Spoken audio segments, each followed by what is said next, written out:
Very good morning. Welcome back to മഞ്ഞു പോലൊരു family vlogs. ഞാൻ നിങ്ങളുടെ സ്വന്തം ജീന. നമ്മുടെ ഏറ്റവും പുതിയ ട്രാവൽ വീഡിയോയിലേക്ക് എല്ലാ മുത്തുമണികൾക്കും സ്വാഗതം. നമ്മൾ മുമ്പ് പ്രോമിസ് ചെയ്തതുപോലെ തന്നെ നമ്മുടെ മൈസൂർ കൊട്ടാരത്തിൻ്റെ സെക്കൻഡ് പാർട്ട് വീഡിയോ ആണ് കേട്ടോ ഇത്. അപ്പോൾ ഫസ്റ്റ് പാർട്ട് കാണാത്തവരുണ്ടെങ്കിൽ ഓടിപ്പോയി കണ്ടിട്ട് വന്ന ശേഷം മാത്രം ഇത് കാണുക, എങ്കിൽ മാത്രമേ നിങ്ങൾക്ക് നന്നായിട്ട് ആസ്വദിക്കാൻ പറ്റുള്ളൂ. നമ്മുടെ ചാനൽ ആദ്യമായി കാണുന്ന മുത്തുമണികളാണെങ്കിൽ എത്രയും പെട്ടെന്ന് നമ്മുടെ 2-3 ഷോർട്സ് കണ്ട ശേഷം ഒന്ന് സബ്സ്ക്രൈബ് ചെയ്യുക, ബെൽ ബട്ടണിൽ ഓൾ ക്ലിക്ക് ചെയ്യുക, എങ്കിൽ മാത്രമാണ് നമ്മൾ ചെയ്യുന്ന വീഡിയോസിൻ്റെ നോട്ടിഫിക്കേഷൻസ് അപ്പോൾ നിങ്ങളുടെ കൈവിരൽ തുമ്പിൽ കിട്ടുള്ളൂ.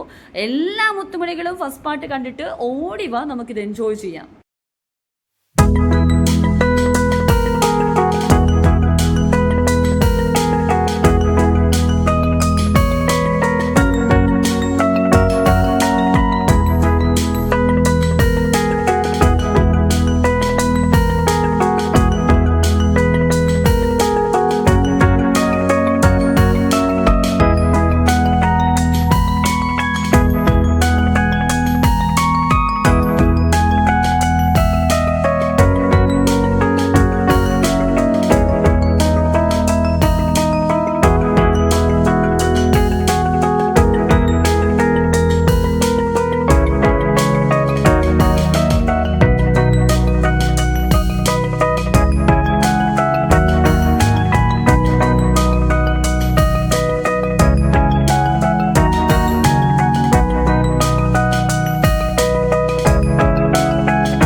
മൈസൂർ കൊട്ടാരത്തിന്റെ കാഴ്ചകളൊക്കെ വളരെ സന്തോഷമായിട്ട് കണ്ടുകൊണ്ടിരിക്കുകയാണല്ലേ.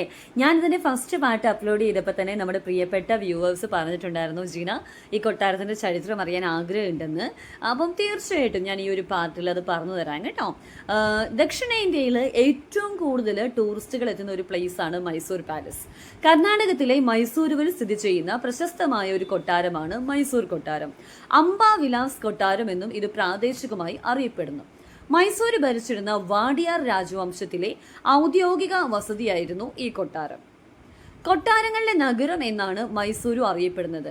മൈസൂരിലെ തന്നെ ഏറ്റവും പ്രസിദ്ധമായ കൊട്ടാരവും ഈ മൈസൂർ പാലസ് തന്നെയാണ്. വാഡിയാർ രാജാക്കന്മാർ 14-ാം നൂറ്റാണ്ടിലാണ് ആദ്യമായി ഈ കൊട്ടാരം നിർമ്മിക്കുന്നത്. എന്നാൽ ഇത് പിൽക്കാലത്ത് പലവട്ടം തകർക്കപ്പെടുകയും പുനർനിർമ്മിക്കപ്പെടുകയും ഉണ്ടായി. നാം ഇന്ന് കാണുന്ന ഈ കൊട്ടാരത്തിന്റെ നിർമ്മാണം 1897 ആരംഭിക്കുന്നത്. 1912 ഇതിന്റെ പണി പൂർത്തിയായി. 1940 തന്നെ ഈ കൊട്ടാരം വീണ്ടും വിസ്തൃതമാക്കുകയുണ്ടായി. ഇന്ന് ഇന്ത്യയിലെ തന്നെ ഒരു പ്രധാന വിനോദസഞ്ചാര കേന്ദ്രമാണ് മൈസൂർ കൊട്ടാരം. പ്രതിവർഷം ഏകദേശം ഒരു 27 ലക്ഷത്തോളം സഞ്ചാരികൾ ഈ കൊട്ടാരം സന്ദർശിക്കുന്നുണ്ട് എന്നാണ് കണക്കാക്കപ്പെടുന്നത്. ഇന്ത്യൻ സഞ്ചാരികളിൽ ഒരുപാട് പേര് ഒരിക്കലും മിസ് ചെയ്യാതെ പോയി കാണുന്ന ഒരു സ്ഥലം തന്നെയാണ് മൈസൂർ പാലസ് കേട്ടോ. ഈ കൊട്ടാരത്തിന്റെ അകത്തേക്ക് പ്രവേശിക്കുന്ന സമയത്ത് നമുക്ക് പാദരക്ഷകൾ ഉപയോഗിക്കാൻ പാടില്ല, അങ്ങനെയാണ്. അപ്പോൾ നമ്മൾ പാദരക്ഷകളൊക്കെ പുറത്തിട്ട ശേഷമാണ്, നിങ്ങൾക്ക് ഈ വീഡിയോയിൽ കാണാൻ പറ്റും, ചെരുപ്പുകളൊന്നും ഉപയോഗിക്കാതെയാണ് ആളുകൾ അതിനകത്തൂടെ സഞ്ചരിക്കുന്നത്. കാരണം അത്രയും നന്നായി അത് കീപ്പ് ചെയ്യണം എന്നുള്ളത് കൊണ്ടൊക്കെ തന്നെയാണ് ആ ഒരു റെസ്പെക്റ്റും കാര്യങ്ങളൊക്കെ എല്ലാവരും കാത്തു സൂക്ഷിച്ചു തന്നെയാണ് അതിനകത്തുള്ള കാഴ്ചകൾ എല്ലാവരും കാണുന്നത് കേട്ടോ. ഇൻഡോ സാർസനിക് എന്നറിയപ്പെടുന്ന വാസ്തുശൈലിയാണ് മൈസൂർ കൊട്ടാരത്തിന്റെ നിർമ്മാണത്തിൽ അനുവർത്തിച്ചിരിക്കുന്നത്. ഹിന്ദു രജപുത്ര ഗോതിക് ഇസ്ലാം വാസ്തുവിദ്യകളുടെ സങ്കര രൂപമാണ് ഇൻഡോ സാർസനിക് വാസ്തുവിദ്യ. മാർബിളിൽ തീർത്ത അർദ്ധകുംഭകങ്ങളോട് കൂടിയ 3 നില മന്ദിരമാണ് ഈ കൊട്ടാരം. വലിയൊരു ഉദ്യാനത്താൽ കൊട്ടാരം ചുറ്റപ്പെട്ടിരിക്കുന്നു. ഹെൻറി ഇർവിൻ എന്ന ബ്രിട്ടീഷുകാരനാണ് കൊട്ടാര സമുച്ചയത്തിന്റെ വാസ്തുശില്പി. കൊട്ടാരത്തിന്റെ ചിത്രപ്പണികൾ ചെയ്തിരിക്കുന്നത് രാജ രവിവർമ്മയാണ് കേട്ടോ.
ഈ കാഴ്ചകളൊക്കെ ഇങ്ങനെ കാണുമ്പോൾ എന്താ ആലോചിച്ചുകൊണ്ടിരിക്കണേ?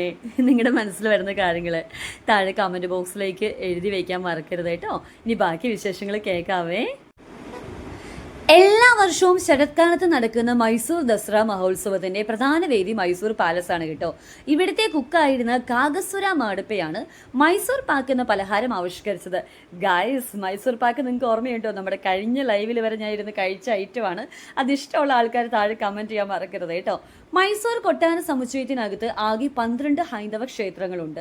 ഇവയിൽ ഏറ്റവും പഴക്കമേറിയത് 14-ാം നൂറ്റാണ്ടിൽ നിർമ്മിച്ചതാണ്. ഏറ്റവും പുതിയത് 1953 നിർമ്മിച്ചതും. അതിൽ പ്രധാന ചില ടെമ്പിൾസിന്റെ പേര് ഞാൻ പറഞ്ഞുതരാം. സോമേശ്വര ക്ഷേത്രം, അതായത് ശിവക്ഷേത്രം, ലക്ഷ്മി നാരായണ ക്ഷേത്രം, ശ്വേതവരാഹ സ്വാമി ക്ഷേത്രം എന്നിവയാണ് കേട്ടോ. ഓക്കെ, ഈ ഒരു വണ്ടി നിങ്ങൾ കണ്ടോ ഗൈസ്? ഈ നമ്മൾ കൊട്ടാരം എന്ന് വെച്ചാൽ അത്രയും ഏക്കർ പരന്ന് കിടക്കുന്ന ഒരു സ്ഥലമാണ്.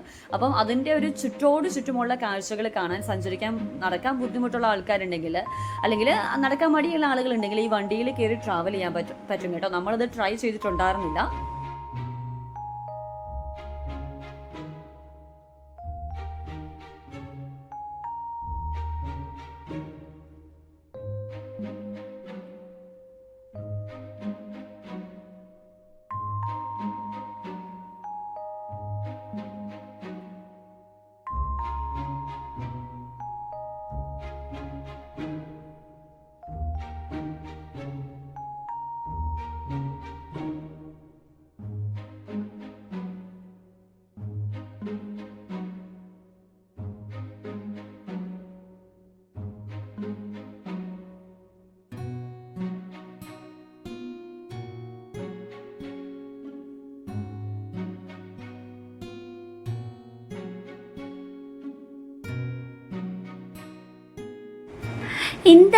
എന്താണ് മൈസൂർ പാലസ് ഒക്കെ കണ്ട് ഹാപ്പി ആയിട്ട് ഇരിക്കുകയാണല്ലേ? സീ ഗൈസ്, ഞാൻ ഒരു കാര്യം പറയട്ടെ. നമ്മുടെയൊക്കെ ലൈഫ് വളരെ ചെറുതാണ് കേട്ടോ. വളരെ ചുരുങ്ങിയ കാലയളവിൽ നമ്മൾ ജനിച്ചു മരിച്ച് ഇവിടെ നിന്ന് മുകളിലോട്ട് കയറി പോകും. ആ സമയത്ത് നമ്മൾ പിന്നോട്ട് തിരിഞ്ഞ് നോക്കുമ്പോൾ ബ്യൂട്ടിഫുൾ മൊമെന്റ്സ് ആയിട്ട് നമ്മുടെ ലൈഫിൽ ഉണ്ടാവുക. നമ്മൾ അത്രമേൽ ഇഷ്ടമുള്ള ആളുകൾ, നമുക്ക് ഇഷ്ടമുള്ള ആളുകൾ, നമ്മളോട് ചേർന്ന് നിൽക്കുന്ന ആളുകൾ, അവർക്കൊപ്പം സ്പെൻഡ് ചെയ്യുന്ന സമയവും മുഹൂർത്തങ്ങളും മാത്രമായിരിക്കും. അതുകൊണ്ട് തന്നെ എപ്പോഴെങ്കിലുമൊക്കെ ലൈഫിൽ സമയം കിട്ടുന്ന സമയത്ത് ഇഷ്ടമുള്ള ആളുകൾക്കൊപ്പം കേട്ടോ നിങ്ങൾ ഇത്തരം കാഴ്ചകൾ കാണാൻ ശ്രദ്ധിക്കുക. ഇനി ചില ആളുകൾക്ക് സോളോ ട്രിപ്പ് തണുപ്പായിരിക്കും ഇഷ്ടം. അങ്ങനെയെങ്കിൽ അങ്ങനെ നിങ്ങൾ എന്തിനാണോ നിങ്ങളുടെ മൈൻഡ് ഹാപ്പി ആവുന്നത് ആ കാര്യങ്ങളിലേക്ക് കുറച്ചെങ്കിലും ടൈം സ്പെൻഡ് ചെയ്യാൻ ശ്രദ്ധിക്കുക, അവനവൻ്റെ സാഹചര്യങ്ങൾക്ക് അനുസരിച്ച് കേട്ടോ. അപ്പോൾ മൈസൂർ പോയ സമയത്ത് ഒരുപാട് വിശേഷങ്ങൾ ഇനിയും കാണിച്ചു തരാനുണ്ട്. മൈസൂർ പാലസിൻ്റെ വിശേഷങ്ങൾ ഞാനിവിടെ ചുരുക്കമാണ്. നിങ്ങളുടെ വിലയേറിയ അഭിപ്രായങ്ങൾ ഈ വീഡിയോയുടെ താഴെ കമൻറ്റ് ചെയ്യണം. അതിനനുസരിച്ച് വേണം മുമ്പോട്ടേക്കുള്ള ബാക്കി വീഡിയോസ് നിങ്ങളിലേക്ക് എനിക്ക് എത്തിക്കാനായിട്ട്. എല്ലാവരും സന്തോഷമായിട്ടിരിക്കുന്നു എന്ന് വിചാരിക്കുന്നു. അപ്പം അടുത്ത വീഡിയോ ആയിട്ട് ഞാൻ ഉടനെ നിങ്ങളുടെ മുന്നിലേക്ക് എത്തും. പക്ഷേ ഓരോ വീഡിയോയും കണ്ടിട്ട് നിങ്ങൾ തരുന്ന സജഷൻസിനനുസരിച്ചിട്ടാണ് നമ്മുടെ മഞ്ഞുപോലൊരു ഫാമിലി വ്ളോഗ്സിലെ ചാനലിലെ വീഡിയോസ് മെച്ചപ്പെട്ട് വരുന്നതും നമ്മുടെ ഈ കുഞ്ഞു ചാനൽ വളരുന്നതും കേട്ടോ. അപ്പോൾ വൺസ് അഗൈൻ എല്ലാവരോടും ഒരുപാട് നന്ദി പറയാണ്. ഒപ്പം തന്നെ എപ്പോഴും ഉണ്ടാവണം കേട്ടോ. ബൈ.